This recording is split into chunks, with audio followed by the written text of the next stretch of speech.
सर्दियों की वो रात थी जब धुंध इतनी गहरी थी कि सामने खड़ा इंसान भी धुंध में गायब हो जाता।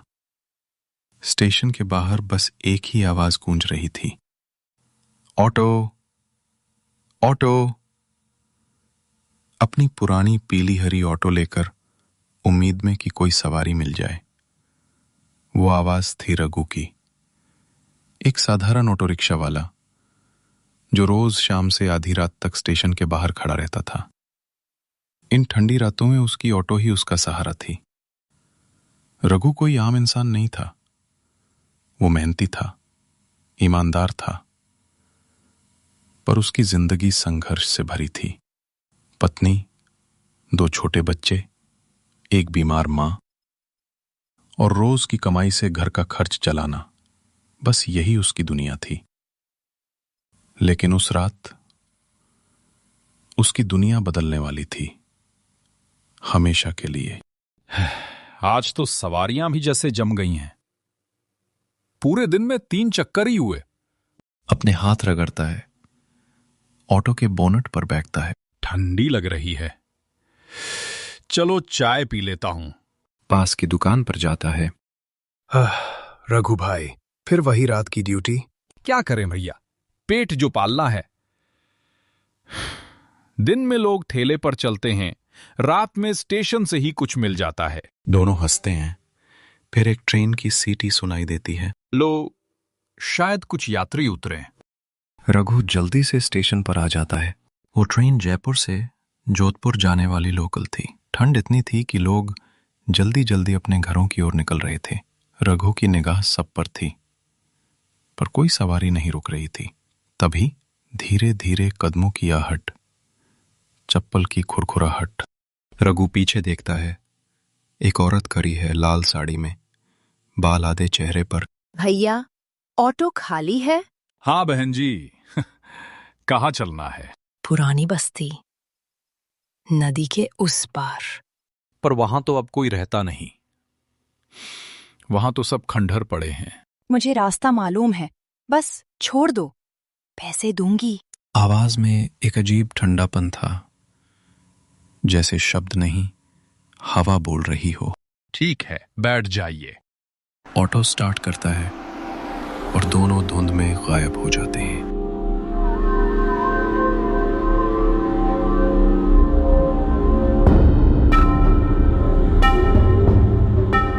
रास्ता सुनसान था।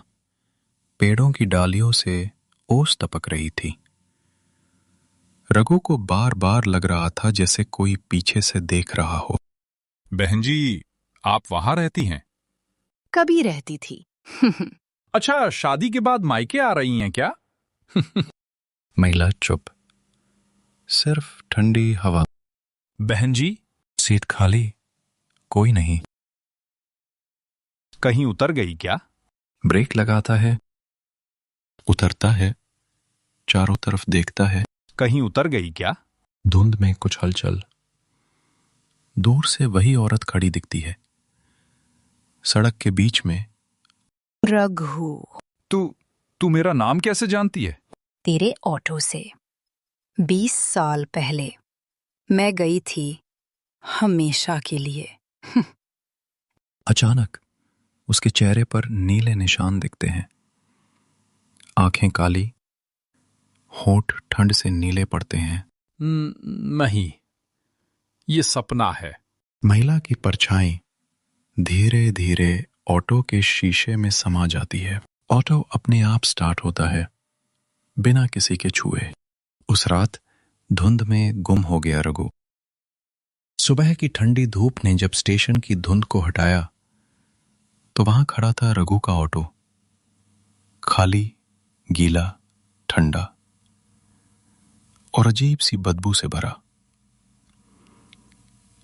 लोगों ने समझा शायद रघु रात में ही घर चला गया होगा, पर सच्चाई कुछ और थी।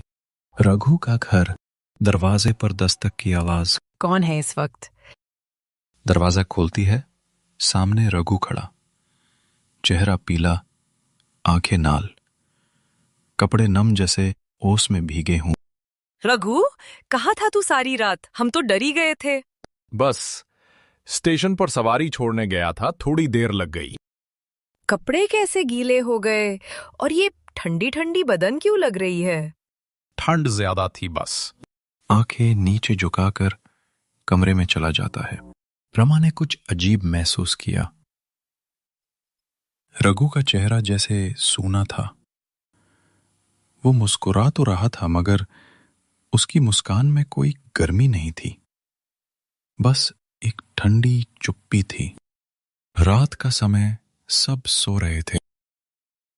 थोड़ी देर बाद रमा उठकर देखती है, रघु बिस्तर पर नहीं है। वो खिड़की से झांकती है। रघु बाहर अपने ऑटो के पास बैठा है और किसी से धीरे धीरे बात कर रहा है। आज भी आएगी ना तू?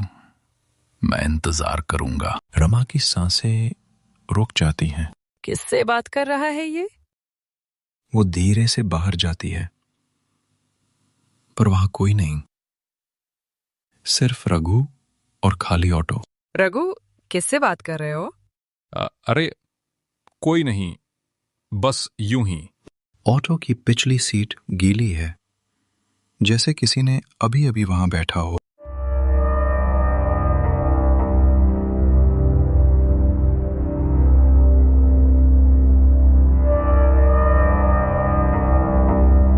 अगले कुछ दिनों में रघु बदलने लगा।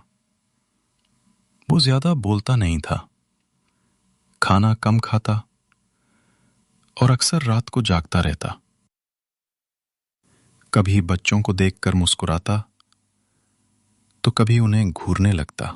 एक दिन उसकी मां ने देखा, रघु अपने कमरे में बैठा था और दीवार की तरफ देख रहा था। रघु, बेटा क्या देख रहा है? रघु बिना पलक झपकाए दीवार की ओर देखता है। वो आई थी माँ, वही जो पुरानी बस्ती से आई थी। वो कहती है उसका घर अब मेरा है। कौन कौन आई थी रघु? रघु अचानक जोर से हंसता है।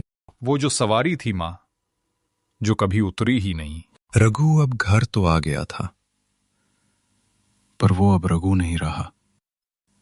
कभी कभी वो आईने में खुद को देखता तो पीछे खड़ी दिखती वही औरत, ठंडी मुस्कान के साथ। रघु अब घर में शरीर से तो था, पर उसकी आत्मा जैसे कहीं और जा चुकी थी। कभी दीवार से बातें करता, कभी बच्चों के खिलौनों को उठाकर हंसता और रात को अपने ऑटो की पिछली सीट साफ करता, जैसे किसी मेहमान का इंतजार हो। रमा समझ गई, अब कुछ गड़बड़ है, और इस गड़बड़ की जड़ शायद वही है, स्टेशन और पुरानी बस्ती में, जहां से ये सब शुरू हुआ था। रमा स्टेशन पहुंचती है। वो चाय वाले से कुछ पूछती है। भैया, वो रघु जो यहाँ ऑटो चलाता है, उस रात उसने किसे छोड़ा था पुरानी बस्ती में? उस रात? हाँ, मैंने देखा था। एक औरत आई थी, आधा चेहरा बालों से ढका हुआ, लाल साड़ी पहने हुआ। पर अजीब बात ये थी, वो ट्रेन से उतरी ही नहीं थी। मतलब? मैं तो रोज ड्यूटी पर रहता हूं बहन जी। उस रात कोई ऐसी सवारी नहीं उतरी थी। फिर भी वो अचानक रघु के पास आ गई और दोनों धुंध में गायब हो गए। मुझे उस पुरानी बस्ती जाना होगा। रमा अकेली निकल पड़ी, धुंध भरी सड़कों से होते हुए उस जगह की ओर जहां अब कोई नहीं रहता था। सिर्फ पुराने पेड़, टूटी दीवारें और ठंडी हवा में बसी एक पुरानी बदबू। रमा धीरे धीरे बस्ती के अंदर जाती है। हर घर खंडार में बदल चुका है और बीच में एक पुराना कुआं। वो एक बूढ़ी औरत को देखती है जो आग के पास बैठी है। माँ जी, यहाँ पहले कौन रहता था? बहुत लोग रहते थे बेटी, पर 20 साल पहले एक हादसा हुआ था। कौन सा हादसा? एक लड़की थी, सुधा नाम था उसका, स्टेशन पर काम करती थी। कहते हैं किसी ऑटो वाले ने उसे देर रात घर छोड़ने का वादा किया था, पर रास्ते में ऑटो पलट गया। लड़की वहीं नदी किनारे मर गई और ऑटो वाला भाग गया। रमा का चेहरा फीका पड़ जाता है। ऑटो वाले का नाम पता था?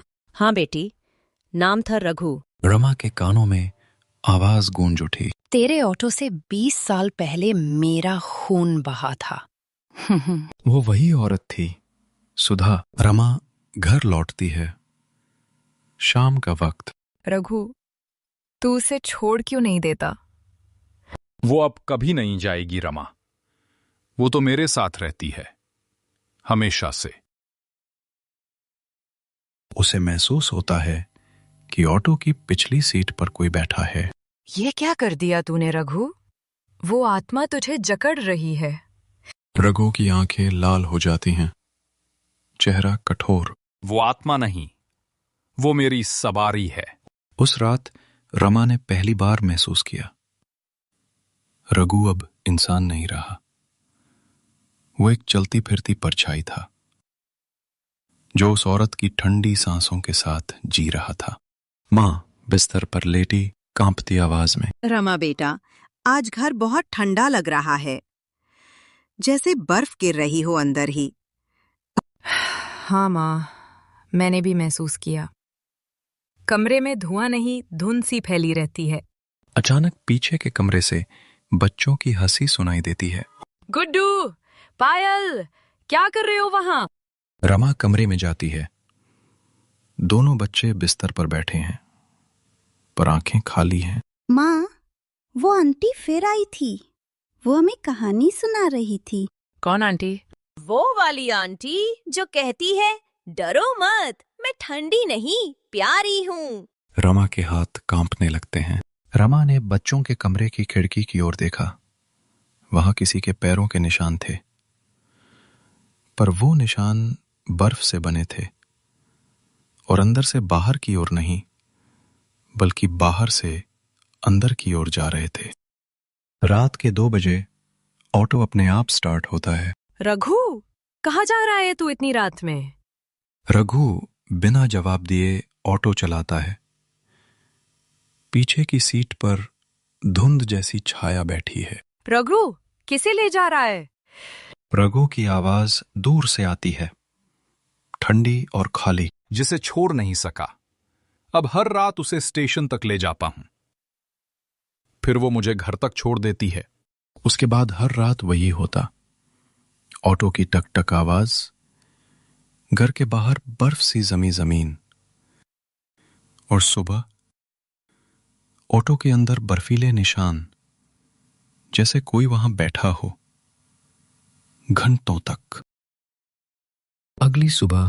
रमा बेटा, अब इस घर में चैन नहीं है।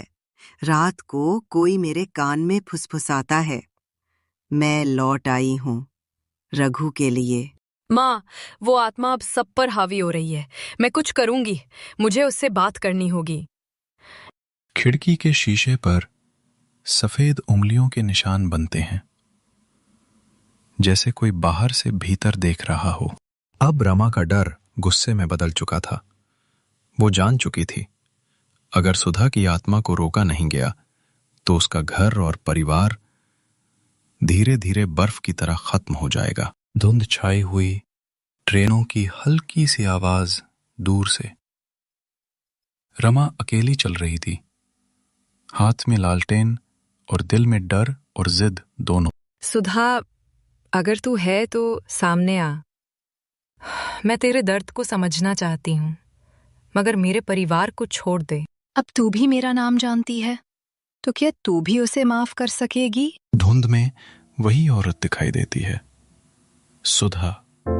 20 साल पहले मैंने रघु से मदद मांगी थी। मुझे घर छोड़ने का वादा किया था उसने, पर रास्ते में वो नशे में था। ऑटो पलटा और मैं उस नदी में गिर गई। वो मुझे छोड़कर भाग गया। नहीं, रघु ऐसा नहीं कर सकता। क्यों नहीं? उसकी डर ने मेरी जान ली। अब मेरी ठंडक उसकी सांसों में बस चुकी है। अब वो कभी नहीं छूट सकता मुझसे। सुधा आगे बढ़ती है। रमा की आंखों के सामने वो रात जिंदा हो उठी। सुधा की चीखें, नदी की लहरें और एक गिरती हुई ऑटो। रघु भाग रहा था और सुधा हाथ बढ़ाकर मदद मांग रही थी, पर उस वक्त उसका डर इंसानियत पर भारी पड़ गया था। अगर तेरा दर्द सही है तो मैं तुझे मुक्ति दिलाऊंगी, लेकिन मेरे बच्चों को छोड़ दे सुधा, वो निर्दोष हैं। मैं किसी को नहीं चाहती, मुझे बस न्याय चाहिए। वो मान ले कि उसने मेरा खून किया है, तभी मैं चैन से जा सकूंगी। धीरे धीरे सुधा गायब होती है। हवा थम जाती है। रमा ने उस रात ठान लिया, अब वो रघु को उसकी सच्चाई का सामना करवाएगी। उसने जान लिया था कि ये लड़ाई आत्मा से नहीं बल्कि अपराध बोध से है, जो अब रघु के सीने में बर्फ बन चुका था। शाम का वक्त, रघु घर के बाहर बैठा है, हाथ में वही पुराना ऑटो का चाबी। रघु, तू अब कब तक भागेगा? वो तुझे सजा नहीं, मुक्ति चाहती है। मैंने उसे मरते देखा था रमा। मैंने बचाने की कोशिश की पर डर गया। मैं भाग गया और आज तक उसकी आंखें मुझे सोने नहीं देती। उसकी आंखों से आंसू गिरते हैं, पर जैसे जम जाते हैं हवा में। तू जा उस जगह जहां वो मरी थी, माफी मांग, वरना वो कभी नहीं जाएगी। रघु सिर झुकाता है, धीरे से कहता है, हां, अब वक्त आ गया है मेरे गुनाह का हिसाब देने का। अब बारी थी रघु के पश्चाताप और मुक्ति की। पर हर पाप का दाम सिर्फ माफी नहीं होता। कभी कभी आत्मा को चैन देने के लिए किसी को अपनी जान देनी पड़ती है। रघु अब सच का सामना करने निकला। नदी किनारे, जहां से उसकी कहानी शुरू हुई थी, और वहां उसका इंतजार कर रही थी सुधा की परछाई, जो अब आखिरी बार उसे बुला रही थी। रात उतनी ही सर्द थी जितनी उस हादसे की रात। आसमान धुंध से ढका हुआ और हवा में एक अजीब सी खामोशी थी। रघु का ऑटो स्टेशन की जगह अब उसी नदी किनारे जा रुका जहां से सब कुछ शुरू हुआ था। सुधा, अगर तू सुन रही है तो आज मैं छिपने में ही आया। मैं आया हूं तेरे सामने अपने गुनाह को मानने। हवा थम जाती है, धुंध में हल्की सी आकृति उभरती है, वही सुधा। 20 साल तू भागता रहा रघु, क्यों छोड़ दिया था मुझे उस पानी में? डर गया था। तू चिल्ला रही थी, मैं मदहोश था। मुझे लगा पुलिस मुझे मार डालेगी। मैं भाग गया सुधा, पर हर रात वो आवाज मेरे कानों में गूंजती रही। माफ कर दे सुधा, मैं इंसान नहीं, डरपोक था। सुधा की परछाई धीरे धीरे आगे बढ़ी। उसकी आंखों में अब आग नहीं, आंसू थे। वो रघु के सामने झुककर बोली, मुझे मौत का डर नहीं था रघु, मुझे तेरे धोखे का दर्द था। तू अगर उस दिन एक हाथ बढ़ा देता तो मैं आज जिंदा होती। तेरे डर ने मुझे मारा था, अब तेरा पछतावा मुझे चैन देगा। वो रघु के माथे पर हाथ रखती है, हवा जम जाती है। अगर मेरी मौत से तुझे सुकून मिलेगा तो मैं तैयार हूं सुधा। हवा तेज चलने लगती है। ऑटो का इंजन अपने आप स्टार्ट हो जाता है। नदी के उस किनारे एक चीख गूंजी और सुबह जब गांव वाले पहुंचे तो रघु का ऑटो स्टेशन पर खड़ा था, पर ड्राइवर की सीट खाली थी। रमा अपने घर के बाहर बैठी है, बच्चों के पास। सर्द हवा अब पहले जैसी ठंडी नहीं थी। शायद उसे शांति मिल गई। उसकी आंखों में आंसू हैं, लेकिन चेहरा शांत है। बच्चे पीछे से पूछते हैं, माँ, पापा अब नहीं आएंगे? वो अब वही हैं जहां ठंड नहीं लगती बेटा, जहां गुनाह भी माफ हो जाते हैं। रघु के जाने के बाद 3 महीने बीत चुके थे। सर्दियां अब भी वही थीं, लेकिन अब हवा में वो बर्फीली डर नहीं थी। रमा अपने बच्चों के साथ नए घर में रहने लगी थी, गांव के किनारे, जहां से स्टेशन दिखता था। हर शाम रमा लालटेन जलाकर खिड़की से देखती, जैसे किसी का इंतजार हो, पर फिर खुद को रोक लेती। शाम का समय। माँ, पापा अब सच में स्वर्ग में हैं क्या? हाँ बेटा, वहां ठंड नहीं लगती, न डर होता है। वो बच्चे को सुलाती है। खिड़की के बाहर से हल्की सी ट्रेन की आवाज आती है। रघु, जहां भी है, खुश रहे। पर किस्मत की कहानी कभी सीधी नहीं होती। उसी रात जब घड़ी ने 12 बजाए, दरवाजे पर किसी ने धीरे से दस्तक दी। रमा उठकर दरवाजे की तरफ जाती है। बाहर अंधेरा और कोहरा। कौन है? कोई जवाब नहीं, बस हवा का झोंका अंदर आता है। बाहर कोई नहीं, बस जमीन पर एक पुरानी ऑटो की चाबी रखी होती है। रमा चौंक जाती है, आंखें फैल जाती हैं। रघु? वो ऑटो की चाबी लेकर अंदर चली जाती है। पीछे से हवा तेज चलती है।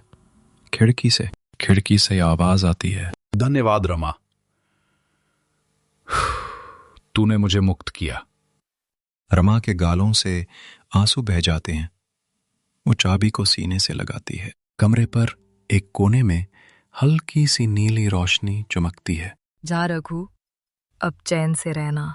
धीरे धीरे नीली रोशनी ऊपर उठती है और गायब हो जाती है। उस रात के बाद वो घर कभी ठंडा नहीं हुआ।